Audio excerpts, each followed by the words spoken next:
Pinarinate ko yung beef. In-slice ko na bite-sized. Nilagyan ko siya ng ginger, garlic, and then yung oyster sauce, tsaka konting vinegar, and then konti rin soy sauce. Tsaka ko siya nilagay sa pressure cooker for about 15 minutes. So ngayon, natanggal ko na sa pagkakaluto sa pressure cooker. So ready na ako dito sa pagluluto ng beef stew. And ito po yung aking mga ingredients na gagamitin. So meron ako ritong onion, yan, naka-slice na siya. Ito yung Baguio beans, carrots, bell pepper, at saka brown sugar. Ano tawag sa kanya? Yun na po. So ngayon ready na. Isa ko na to. Meron na ako ritong kawaling naka-prepare at mainit na yung mantika. Okay guys, so lalagay. At meron pa pala dito yung green peas. Ayan po. Yung pressure cooker ko na beef. Lalagay ko na lang yung onion. Okay. Ayan, satay ko muna yung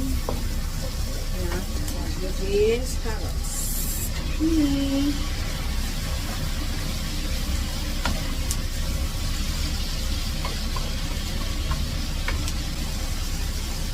Baguio beans at saka yung carrots.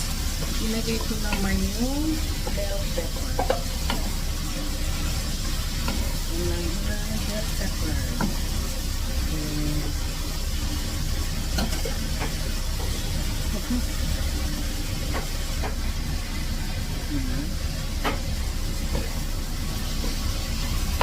Yan lang naman. Kadali.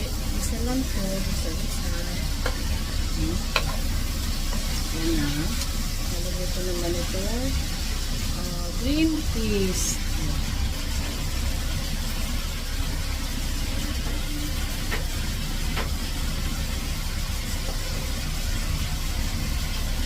Okay.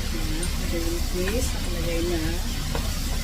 Lagay ko na yung pinalangkot yung beef.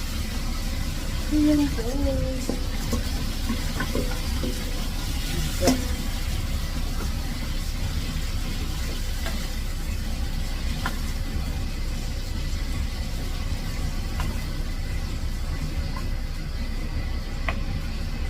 Simmer muna natin siya ng mga 5 minutes lang. At ilalagay ko na po yung dahon ng sibuyas. So, yung pinaka-design niya.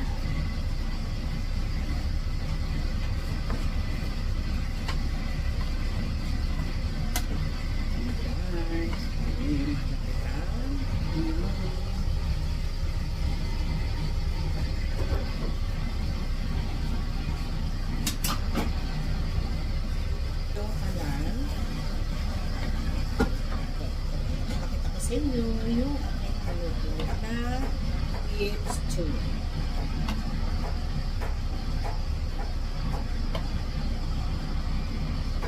Ayan. Okay, so lagyan natin ng design kasi yep po guys. Ayan na. Luto na yung aking ginawang beef stew.